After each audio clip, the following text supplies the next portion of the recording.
안녕하세요. 부동산 투자 시장에서 열심히 기회를 찾고 있는 덩치입니다. 부동산 투자 공부를 시작하게 되면 정말 봐야 할 자료들이 한두 가지가 아닌 것을 알게 되고, 또 통계 자료도 너무나도 많다는 것을 알게 되는데요. 그 통계를 볼 때마다 또한 어떻게 해석해야 되는 것인지 막막할 때가 한두 번이 아니죠. 특히 요즘과 같은 부동산 시장의 모습을 보이고 있을 때는 해석하는 것도 참 쉽지가 않다는 것을 느끼게 됩니다. 많은 분들이 상승할 것이다 또는 하락할 것이다 라고 의견이 엇갈리고 있기 때문에 이러할 때의 그 통계 자료를 어떻게 해석할 것인지, 또한 그 통계가 신빙성이 있는 것인지 참 의문이 많기 때문이죠. 최근에 이런 기사가 나왔어요. 6,000명의 중개업소의 집값을 묻자 상승 전망이 더 많았다. 이러한 뉴스를 보게 되면 여러분은 어떤 생각이 드시나요? 일단 중개사분들이 전망하는 부동산 시장, 여러분은 어떻게 생각하십니까? 어떤 의미를 부여하고 싶으신지요? 과연 중개사분들이 부동산 전문가분들보다 좀 더 신빙성이 있는지 한번 살펴보도록 하겠습니다.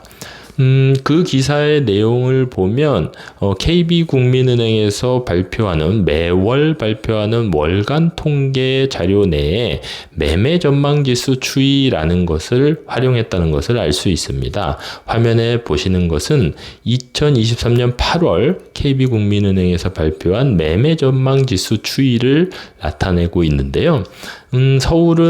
서울과 전국이 100을 돌파해, 수치상 100을 돌파했기 때문에 여기서 100이 의미하는 것은 그래프에도 적혀 있지만 2-3개월 후에 상승을 할 것이다 라고 전망하는 분들이 많다라는 뜻입니다. 따라서 서울과 전국 모두 향후 2-3개월 후에는 상승할 것이다 라고 전망하는 중개사분들이 많다는 것이죠. 이는 중개사분들이 무슨 어떤 기준을 가지고 하는 것이 아니라 주관적인 그 의견을 수치화한 것이기 때문에 어느 정도 신빙성이 있는지는 알 수는 없어요. 하지만 어쨌든 2-3개월 후에 상승 전망을 하는 중개사분들이 많아졌다라는 것을 알 수 있죠.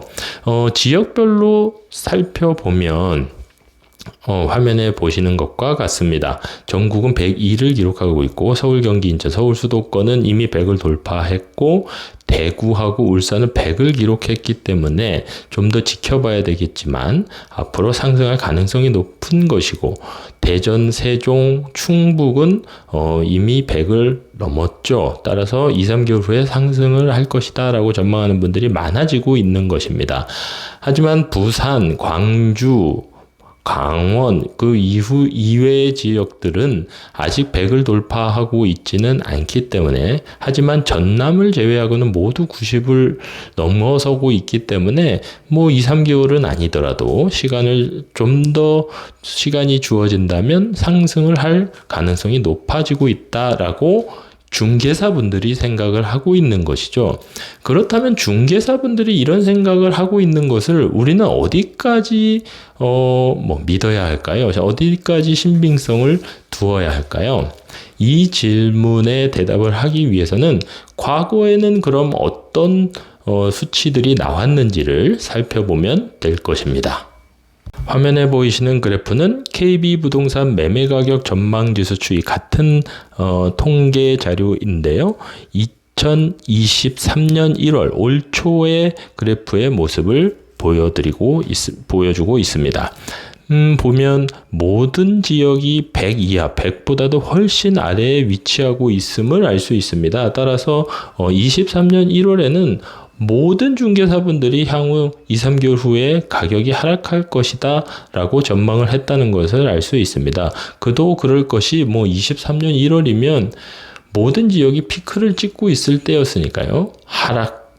큰 하락을 맞이하고 있었고, 그 하락세의 피크가 바로 23년 1월이었기 때문에 뭐 이때 상승할 것이다라고 전망하는 분은 당연히 없었겠죠. 그렇다면 그로부터 1년 전인 22년 1월을 한번 볼까요? 22년 1월은 우리가 기억하고 있을 때 어떤가요? 뭐 세종 대구와 같이 분위기가 제일 먼저 하락 반전된 곳은 그때부터 하락을 시작을 하였고, 아직 나머지 지역들은 상승세를 이어가고 있을 때였죠. 그런데 부동산 중개사 분들은 이때 벌써 매매가격 전망지수를 보면 100 이하의 수치를 나타내고 있는 것이기 때문에 향후 2, 3개월 후에 하락할 것이다라고 전망한 분들이 더 많았다는 것을 알 수 있습니다. 역시 중개사분들은 부동산 시장에서 최일선에 근무하고 있는, 최일선에서 분위기를 파악할 수 있는 분들이기 때문에 이미 22년 1월에는 부동산 시장의 분위기가 바뀌고 있다라는 것을 체감하고 있었다는 것이죠. 그렇다면 조금 더 과거로 돌아가 볼까요? 화면에 보이는 그래프는 2021년 11월 매매가격 전망지수입니다.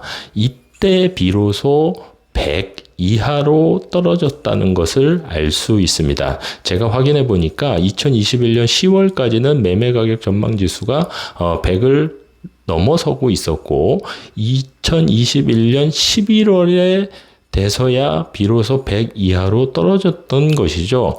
따라서 부동산 중개사 분들은 이미 이때부터 부동산 시장의 변화가 감지되었고 향후 하락할 가능성이 높다라고 말하고 있었던 것입니다. 그렇다면 이때 왜 이런 응답을 하게 되었을까요?